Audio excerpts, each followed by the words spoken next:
ભરૂચના લારી ગલ્લા પાથરના વાળાઓની વહારે આમ આદમી પાર્ટીએ પાલિકા ખાતે સ્ટ્રીટ વેન્ડર પોલિસી બનાવી જગ્યા ફાળવી આપવાની માંગ કરી હતી। ભરૂચમાં છેલ્લા 3 દિવસથી વિવિધ વિસ્તારોમાં દબાણ હટાવ ઝુંબેશ હેઠળ લારી ગલ્લા તેમજ પાથરના વાળાઓને દૂર કરવામાં આવ્યા છે।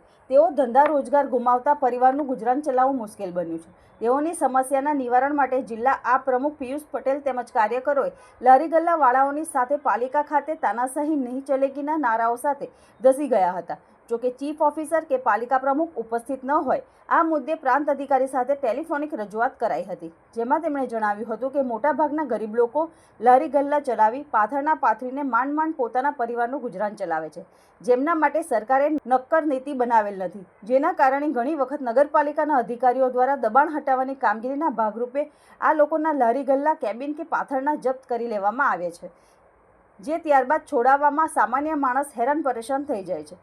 આ દરેક બાબત સારા સમાજ માટે, સભ્ય સમાજ માટે અને સારી સભ્યતાવાળી વ્યવસ્થા માટે શરમજનક કહેવાય।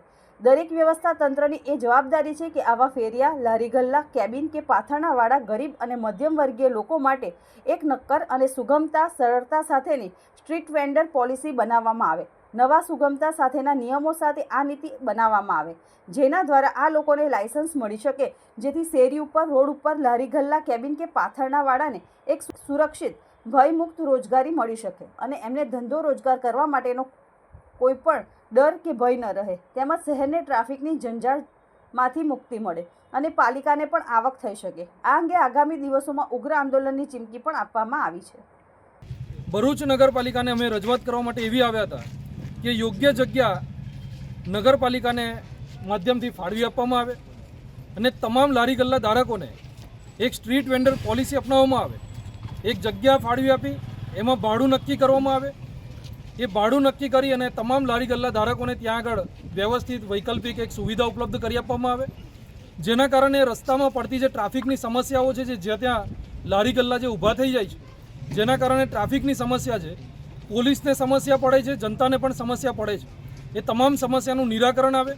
નગરપાલિકાની અંદર એક આવકનો સ્ત્રોત ઊભો થશે, જેના કારણે નગરપાલિકા દેવામાં જતા અટકશે અને નગરપાલિકા ફાયદો કરતી થશે તો ભરૂચની જે સુવિધાઓ છે એમાં વધારો કરી શકશે। આવી એક રજૂઆત અમે આજે ભરૂચ નગરપાલિકાએ લઈને આવ્યા હતા। સેક્રેટરીને અમે અમારી રજૂઆત આપી છે। અમે આશા રાખીએ છીએ કે આગામી દિવસોમાં અત્યારે જે દબાણની પ્રક્રિયા છે એ બંધ કરવામાં આવે નગરપાલિકા દ્વારા અને યોગ્ય જગ્યા ફાળવી અને એમને જગ્યા ફાળવી આપી ત્યાં આગળ જે કંઈ પણ નોમિનલ ભાડું નક્કી કરવામાં આવે એ ભાડું નક્કી કરી અને ત્યાં એમને વૈકલ્પિક સુવિધા ઉપલબ્ધ કરી આપવામાં